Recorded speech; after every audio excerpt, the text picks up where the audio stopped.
ఆంధ్రప్రదేశ్ ప్రజలకు అభివృద్ధి సంక్షేమాన్ని అందించాలన్న లక్ష్యంతో ఎన్డీఏ కూటమి ప్రభుత్వం అధికారంలోకి వచ్చిందని గుంటూరు పశ్చిమ ఎమ్మెల్యే గళ్లా మాధవి తెలిపారు.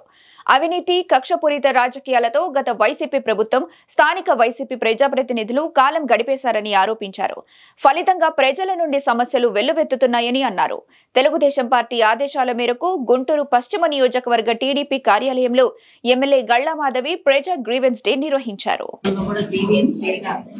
బుధవారాన్ని ఆఫీసులో జరుపుకోవడం జరుగుతుంది. ఎన్నో రకాలైన సమస్యలతో ప్రజలందరూ వస్తూ ఉన్నారు.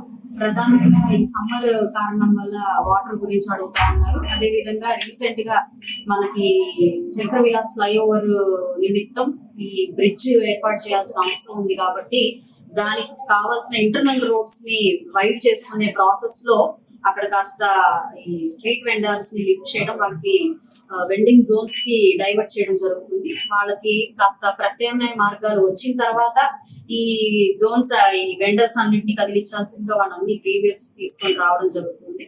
అదే విధంగా కొన్ని డివిజన్స్ లో వర్క్స్ ఆగిపోయిన పరిస్థితి కనపడుతుంది. కాంట్రాక్టర్లు సులభంగా లేకపోవడం, గత ప్రభుత్వ చర్యల వల్ల వాళ్ళకి బిల్స్ పాస్ కాని పరిస్థితుల్లో ఈ రోజు కాంట్రాక్టర్లు వచ్చి ఏ చిన్న పని చేయాలన్నా భయపడుతున్న పరిస్థితులు అయితే ఆ డివిజన్ లీడర్లు కానివ్వండి, ఇక్కడ స్థానికంగా ఉన్న కార్పొరేటర్లు కానివ్వండి, ఈ యొక్క సమస్యలతో ఇక్కడికి రావడం జరుగుతుంది. ఇలాగా కొన్ని వచ్చి వాళ్ళ కుటుంబ సమస్యలతో కొంతమంది వస్తూ ఉండడం జరుగుతుంది. ప్రధానంగా అటు డెవలప్మెంట్ పరంగా, ఇటు సంక్షేమ పరంగా కూడా వారి వారి సమస్యలతో ఈ రోజు ఆఫీస్ కి రావడం జరుగుతుంది. అయితే గుంటూరు పశ్చిమ నియోజకవర్గంలో మాత్రం వారానికి 4 రోజులు ఈ ఆఫీస్ లో గ్రీవియన్స్ నడుస్తూ ఉంటాయి.